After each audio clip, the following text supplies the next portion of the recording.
Penn State 40, Rutgers 36, and Nittany Lions are headed to a bowl game. That's Nate Bauer. I'm Greg Pickle from Blue White Illustrated. Nate, one more game to go for the 2025 Nittany Lions. Not the postseason they expected to have, but they will have one nonetheless. Amari Campbell, 61-yard scoop and score, does it here in Piscataway in a game that the defense otherwise struggled. Yeah. In some ways, I think it was a familiar feeling for Penn State, but in the reverse, right? Right. There's no way Rutgers can lose that game. And then they did. Right. It just takes one play and one shift of momentum. I mean, look, I think that there's a little piece of me that thought I saw a good football game tonight. Right. I mean, certainly not technically sound, and probably not a lot of award-winning performances. The one-handed catch by Duff down there on that sideline was really, really good. But look, there's a Disney element to this where Penn State could have folded in many circumstances and just kept coming. Certainly, Katron Allen deserves his props. Monster game from him. Yeah. The defense did enough when it needed to. Right. So, Penn State did what it needed to do to get to that 6th win, and now they'll keep going. Yep. Terry Smith saying the defense was terrible, and he is not wrong about that. Do you at least know where he stands on things? And he said at halftime to the Penn State Sports Network that they had to get it fixed because it was horrible, and it didn't get much better in the second half until the game-winning play.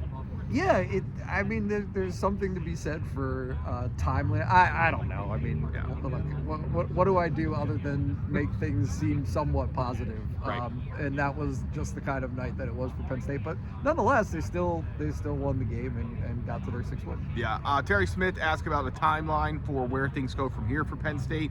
Didn't want to talk about that, as you can probably imagine. The timeline we do know is that Selection Sunday is next Sunday, not tomorrow as we record this on Saturday night after Penn State's win, but next Sunday, so the Lions will find out their bowl game then. I am imagining you heard the same things I did from guys, which was that when the veteran guys, whether it was Nick Singleton, whether it was Nick Dawkins, whether it was Vanga Ioane, were asked if they were going to play in this bowl game that is still to be determined. They all said, yeah, we don't know. We got to figure that out. Nick Singleton said he talked to his parents. Yep.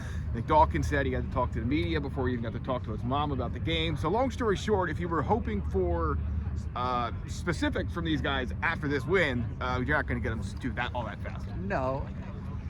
I think there's a little bit of a difference, right? Between there is, and again, I can't believe this is coming out of my mouth, but honestly, them playing the rest of the season, right? Once they got to 3-9 or 3-6, and this team just did not have some of the opt-outs that I think have existed elsewhere in the game. They kept coming. Is it worth jeopardizing an NFL career for the Pinstripe Bowl? Right. Maybe not. Probably not. Yeah, for most of these guys, no. Yeah, and so I think what Terry said, something to the effect of, coming back to practice after the next week. The next week they'll have off, and then coming back to practice. And I think he said something to the. I was tucked in the back. Something to the effect of getting the young guys ready. Yes. Right. Probably a little bit of signaling there to take away from. Yeah, said take care of the veterans and get the young guys a lot of reps. Like taking care of them could take on a number of different roles and things like that nature moving forward. So, all right, Nate, final thoughts from SHI Stadium.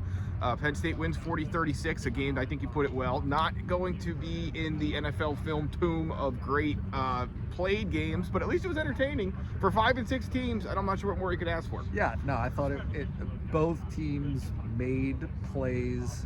Most of those plays were offensive, not defensive, right? I mean, just very porous defenses this evening. Defense optional for much of this game. But also, other than I'm struggling to think of very many glaring mistakes that Penn State made in terms of fumbles and interceptions and honestly the things that Rutgers did that kind of lost the game.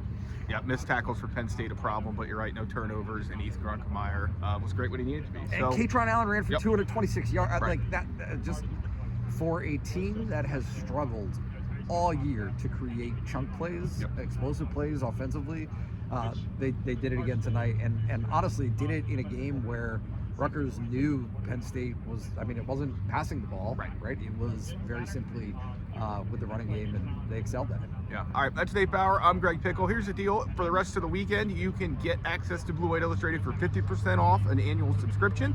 That's right, 50% off. It's not too good to be true. Black Friday, Cyber Monday, all rolled into one. So join us at Blue White Illustrated. You go there, click the join button, get all the latest intel on the coaching search, on whatever staff changes may be coming, whatever roster changes may be coming. We'll have it all covered for you at BlueWhiteIllustrated.com. That's Nate Bauer. I'm Greg Pickle from SHI Stadium. Penn State's off to the postseason, a 40-36 winner over Rutgers.